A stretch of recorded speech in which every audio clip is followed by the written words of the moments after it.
Welcome to week 1, night 2, episode 2. It's not really episodes, I just really like saying it. Of Aim Dance Summerfest Art Talks. I am here with Hannah and Jasmine, and we're going to take a minute to get to know you first. Who are you? What have you been doing with your life? How did you find us here? I guess I'll start because I have the mic. Yeah. Yeah, I am originally from Washington State. I grew up in a very small mountain town in the middle of the state, and then moved to Seattle for college. Went to Cornish College of the Arts for dance BFA, and then danced in Seattle for a number of years, freelance, mostly danced for a company for a little while. And then my primary professional work was with she was my professor first at Cornish. And then after I graduated, I started rehearsal directing for her. She just kind of brought me in and really mentored me because I knew nothing. And I was sort of like an assistant to her for a while. And then eventually our relationship evolved into us being collaborators. And so most of my professional work has been making duets with, her name is Aaliyah Swirsky also. She has a name. Yeah. She's a choreographer. And then in 2025 of August, I moved to Columbus, Ohio, became a Midwest girl, and now I'm at The Ohio State University in the dance department, getting an MFA in dance. And I was trying to remember, I think I found this through an email from my school email Nice. at Ohio State. Does that sound means right? Someone sharing. Yeah. Yeah. And Alfonso Cervera, Yes. aka Fonzie, has had a huge presence here last Yes. year. And I was in his work last semester. He teaches at The Ohio State. And so anyway, it was kind of through him and the school that I found out about this. And he was like, yes, go. It's great. Oh, that's wonderful. Yeah. Thanks, Fonzie. Yeah. Yeah. And I also have this deep love for small towns, and I have a lot of family in the South. I was actually born in Houston.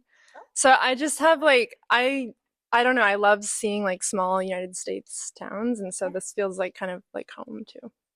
Welcome. Thank you. I'm Jasmine. I am from the North Texas area, Denton, originally. I went to Texas Women's University. I was a dance minor and a history major, and I got my MA there in dance history. And I am currently an MFA student like Hannah at Texas A&M, and I am a part of the first cohort ever for their MFA program. So I'm sure like you, it's hard, but we're doing it. Yes, that's why we got to do this together. I have a company based out of Denton. It's called Jaramillo Dance Group. It's a bunch of girls that I grew up with. I've taught them, and now we're all dancing together. We're collaborators. And yeah, it's just kind of a big girl power group. And our mission is to kind of present works, performance art from the female perspective, from the feminine perspective, and just kind of create a strong sisterhood through our love of dance and our art that we like to share. And yeah, I think that's it. Yeah, so I mean, that could venture us into the next section of this here talk, in that you are the director of the company, but the work that was brought this weekend is actually by one of the company members. Correct. The work that we brought this weekend, it was choreographed by Caitlin Carr. She is not here at the festival because she just recently had a baby in May, and so she is taking care of her newborn baby and her 4-year-old son that she also has. And so once again, kind of supporting women working and being artists and being mothers. It's really important to us. I'm a mom as well. And so, so she wasn't able to be here, but she choreographed great work for us. And what's really special to me about this company is I do ask for collaboration. I do ask if, do you have an idea? Do you want to set something? It's not my voice only. I want it to be all of our voices. And so it's really special to me. I get to perform, but I also get to direct. I get to choreograph, but I still get to be a student in a way and learn and represent someone else's artwork on stage. And so that's the that's kind of how I wanted the format of the company, is so that we all get a chance to collaborate and voice and showcase whatever we might be going through at the time, because all of our experiences are different. They are Really, different. Yeah, absolutely. Thank you for that. Yeah. So, Hannah, tell us a little bit about your work. Yes. Do you have any specific questions? You're like, oh God, I hope she wasn't going to ask. No. Okay. Well, what I found unique about your work is we're talking about this idea of what we are individually bringing, whether it be our voices or our context. But you brought a silent work, and that can sometimes be shocking to some. And so I guess for me, for your work in particular, is kind of the background, but mostly the decision and going in this untraditional path. Yeah. I am not necessarily interested in like an aboutness in making dance or making performance. But I'm more interested in curating an experience for an audience and for myself. And I think my goal in making work, like the overarching thing that I can say is what I'm about, is trying to find presence in the moment and trying to make people pay attention to space, the space that we're all in together, like kind of destroying this us and them quality of audience and performer. And it's why I'm interested in like fully lit stages, lit audience.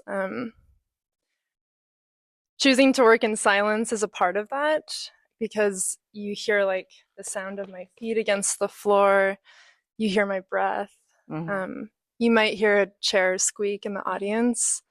And then I do have a little bit of text in my piece too. And originally I wrote this like really long poem, and I was gonna like say it the whole time, and it was this whole thing. And one of my committee members was like, I don't think you need to do that. So instead I took little pieces of it that feel maybe out of context for most people watching. And for me, they're meaningful tidbits for me. And I like this, I'm interested in this feeling as an audience member of like, what was that? Oh, did I hear that? Like, was that, did someone say that? Kind of second guessing yourself. And again, it kind of brings your attention back to like, what's happening in this space. And then using elements like precarity, like balance. And there's this section at the very beginning where I stand and I go up my tippy toes and I hold it for 30 seconds and then I sort of fall forward. And that's like the first sound you really hear. So yeah, just kind of like using tension to create a sense of presence is something that feels really important to me. Yeah. Yeah. I can feel that.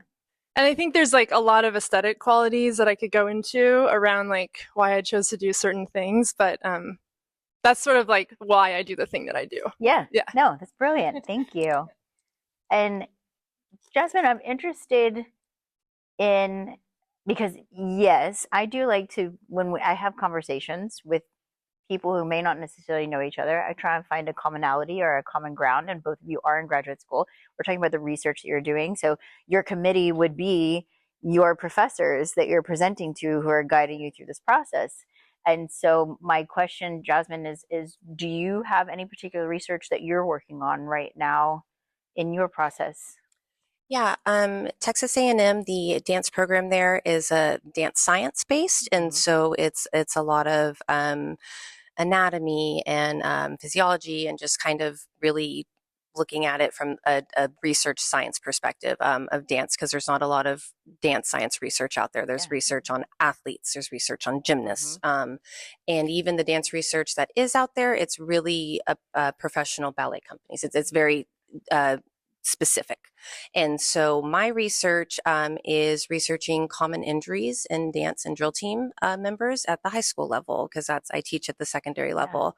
And I see over the years, I've seen lots of maybe misdirection or lack of knowledge resulting in lots of injuries in young dancers that potentially prevent them from continuing to dance post high school. Mhm. And so that was kind of my interest, was kind of exploring what's the pedagogy behind that, or maybe lack of pedagogy, what's causing it, and what could we possibly create a new format to prevent that, or at least provide a broader knowledge of dance safety, warm up, alignment, knowing your body, knowing what hypermobility is and how to manage that in a safe way, and things like that. So that's going to be my research for my thesis at A&M. Yeah, congratulations. Thank You you. said hypermobility. And I had the privilege of taking Hannah's class. And Hannah also talked about hypermobility. True, that is a See, connection. that is a connection that we have. Yeah, see? Yes. So, but you are looking at this through the lens of a specific modality practice. Yes, Hannah? That's okay. Yeah, I've been teaching Pilates for a long time, and I'll be teaching it in the fall at OSU. It's a mixed class, which is really fun for me. So there's some dancers, there's like poli-sci people, there's all sorts of students coming in, which is really fun to, help. I'm really interested in helping people understand their bodies from whichever background they're from, whatever relationship they have to it. And my training is like in Pilates, so that is just a formula that I use to help kind of curate that experience. But yeah, one of my research topics in school right now is creating a Pilates specific program for dancers. Pilates has such a deep rooted history in dance and cross training, and I'm interested in how that can be evolved a little bit, looking at injuries, looking at specifically hypermobility. That was a huge thing for me. Dancing in my undergrad, I was so hypermobile, and Pilates saved my life. So that was, something I'm really interested in. And also just creating modifications within the Pilates repertoire that can apply to diverse bodies generally. So not just dancers, but older folks or people with like not typically athletic bodies, or you name it, limb differentiation. It feels like a really big thing to take on, but trying to take little small bits of it. But it's important, especially right now. Like you said, there's not a lot of dance science research out there. I mean, just on social media, the articles and things that are starting to come out with the benefits of dance for mental health, benefits for our cognitive function, and just our general mood. Yeah. And so I think these topics are really important, and it takes people willing to take a bite out of a really big topic. And that's how we get started. And maybe that could possibly be why dance science hasn't expanded as much as it has. It's because it is quite overwhelming. And I also think it's very broad. When you use the word dance, I've been talking a lot about our definition of dance, how we define dance. And quite frankly, I think we should stop. There's the social dance, there's the technical dance, there's professional dance. But I mean, movement modalities across the board, and this idea of longevity, mobility as we age, and the benefits of that. So thank you for taking on that challenge, both of you, with your research. It's more than I want to bite off. Yeah. I have a question for you. Oh. Can you tell us about your research? And you can, like, maybe what you researched in your MFA or now or anything else. I'm just really curious about you. My research. You could make it up, we wouldn't know. Well, I will say my thesis was a choreographic investigation of the female body image through the lens of breast cancer. Wow. It got very specific. They love that. They want you to grind into that little pinpoint right there. Yes.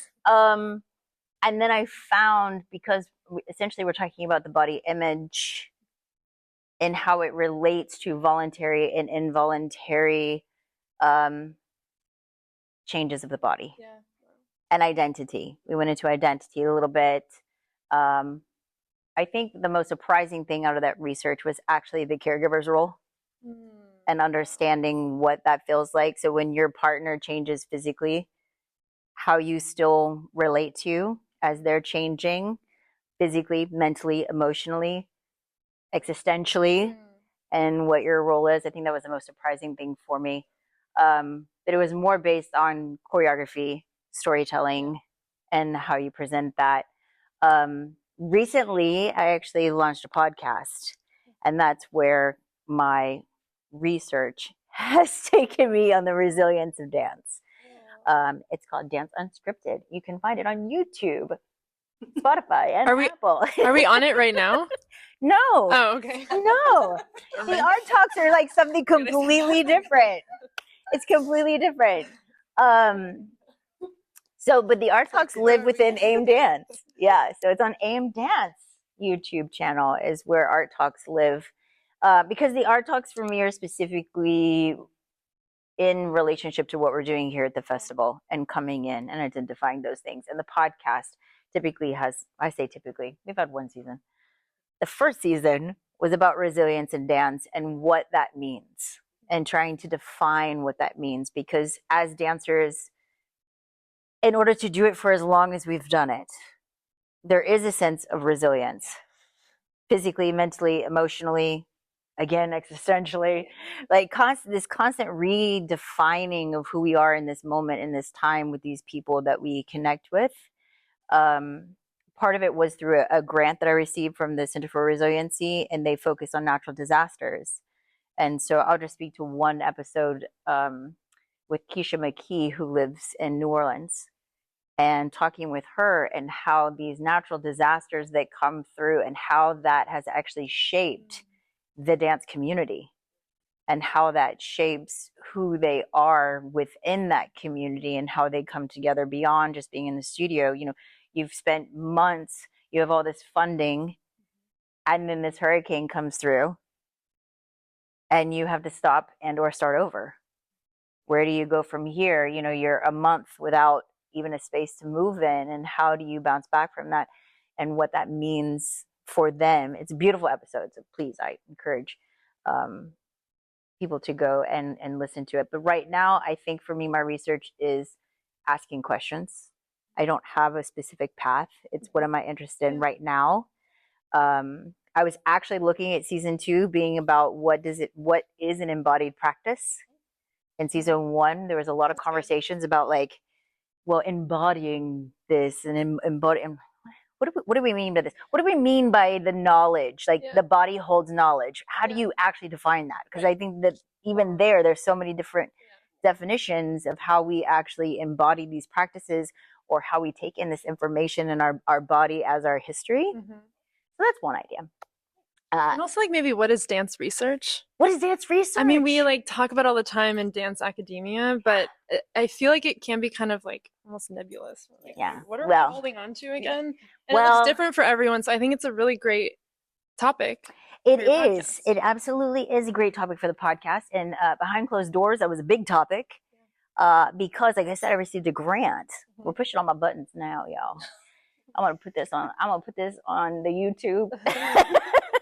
But both channels. There was when I wrote the grant and thought I had clearly defined what this project was, and then the conversation of qualitative versus quantitative research. And I was encouraged to remove the word research and use the word activity. Like qualitative activity. Yeah. Because the word research didn't fall within the definition, like doing the podcast and the interviews and how you pose a question and how you process that question out and how you come to some sort of resolution. I'm like, there is no resolution. We're gathering information. Is that not what we do? Or it's leading to more questions. Or it's leading to more questions. And what does that mean? And so, yes, defining what is research.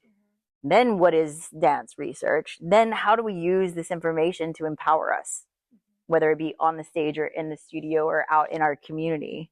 Those things fascinate me. They get me worked up. Now that Hannah's taken over the art talk. Thank you for being here today, Hannah. Do you have any other questions for me or Jasmine? Okay, something that came up recently with being here is this idea of geographic determinism in art making. Okay. So This is really fun. Okay. Houston hip hop Mm-hmm. is this term slab, which I recently learned. Slow, loud, I forget the rest of it, and something. Anyway, but it's like it's so humid here. I don't know if you know. Oh It's yeah. like you walk outside and it feels like you're underwater. Yes. And it's like, whoa, yeah, and then I started listening to these hip hop artists since I've been here, and I'm like, this is geographic determinism, like the feeling, the embodiment of being in this place. And then the music you hear is like, it's slow and it's like heavy and it's loud. And I don't know how that relates to dance, but that was coming up for me. And I guess I'm wondering, like, do you feel like there's anything because of this environment that comes out in your work? And maybe the answer is no. I don't need this mic. Yeah. Well, no, this is a good question that we can take a minute to think about, because I had not thought about the geography of things or that environment in that way. I feel like if this area is imposing on my work or influencing my work, it's more about the human dynamic. Yeah. It's about how I used to live in Houston for quite some time. The company started in Houston, and I got to a point where my nervous system wouldn't turn off. So even if I'm in my apartment, snuggled with my pup, watching my silly rom-com, trying to chill out, there's still this vibrational hum. And I think that affected my work when I was there. And the choice to return, because I am originally from Southeast Texas, and the first thing that I noticed and needed quite some time to adjust to is the slower pace. And I see that more of the city versus the rural area. And it took some time for the vibration to slow down. And it took some time for me to not resist the slowdown. That makes sense. And how that affected it. So knowing that that's how that affected me personally, I'm going to say I'm sure it influenced my work somehow. But I hadn't actually taken the time to think about that. I would say, I mean, I've been coming here now for several years. My first time coming here, I actually got to take the intensive all week. I was a student, and I got professional development hours for it, which is really nice, and my district paid for it. And so after the first time I did that, I was by myself for a week without students or children or company member. I was by myself in isolation, and the older I get, I really cherish that those moments more. And so being here for a week, and kind of, I hadn't taken class like that in years, really, like classes every day, 5 days a week. And so that first summer being here, it did kind of, it was a special like moment for me, but just by myself. No one knew, like no one was here with me experiencing it. It was just me. And so I've been so appreciative of the opportunity and it's 5 hours away from me. It's not, I don't have to go to another state. I don't have to go so far, and it's affordable. I can get down here myself. And so every summer since then, I've really made a conscious effort to be here and be involved in some way, whether it's taking classes or whether submitting choreography. And I think that has informed kind of my practice and my work, and seeing what she's doing is awesome. And also doing it in a smaller town, in a smaller community. And Denton is a smaller town in a smaller community in North Texas, not as humid, but still real hot. And so I do think that I agree that I didn't think about it, but your location really would inform, your work and how you're feeling. But this has been a really special place for me to kind of come and be isolated and figure out, get to know people and see how they move. And I even participated in the choreography lab my first year. And so I got to work with Amy in a choreography lab, which was so cool. And so, yeah, I think it is a special like place down here when you come, and the air is thick. it's real thick with humidity. But I like the information it gives me. And then the artists before us, from Brooklyn and Georgia, and you're from the Northwest, and I'm from Texas, and so I love that opportunity. There's so many. Yes. It's amazing that you've done that. So good job. Thank you. Yes. Cool. Thank you, Meta Ad. Yeah. Yes. I was going to say the advertising's Thank working. you, Meta Ad. Let's just throw it out there. Don't sue me for saying Meta Ad on the YouTube, but you know, the ads worked. Yes, they're Thank working. you to the city and the county for the funds for those ads. we're doing the good work. Yeah. We are.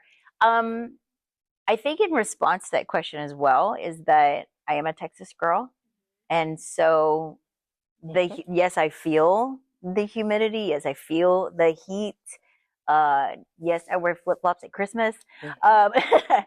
I'm curious if I would have a more direct response to the geography of things if I was to go somewhere else. Totally. That's a good question. Like if I was to go and create work there, if I was to go and be in a creative space and to take that in a different way.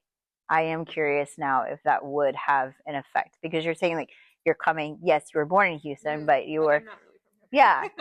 yeah, but you feel that connection, and then, but coming here and having this physical, mental experience that you're having that could potentially influence your work after being here. So I'm curious. I don't know. I guess I'm going to have to come to Seattle. Yeah, you gotta come. Go to Seattle, go to Ohio, wherever. I'm going to have to come see everybody now. Totally. Whole tour. I'm going to say on tour. Amy on tour. Yeah. Yeah, we could do it. We absolutely could do it. This conversation was a delight. It's over. Well, no, because I really do think we could keep going. If she lets me. Yeah. If our videographer allows me. Like I said, one of our interviews made it a whole 40 minutes before she said, wrap this up, Amy. Like I could talk about dance for hours, though. It is so fascinating to me, and I think a lot of it has to do with the humanness and the humility, the humanity, the connection, the community, all of these things. And so, because we do have to dance tonight, we do have a performance tonight. Thank you so much for having this conversation with me and bringing everything that you have here with us. Thank you so much.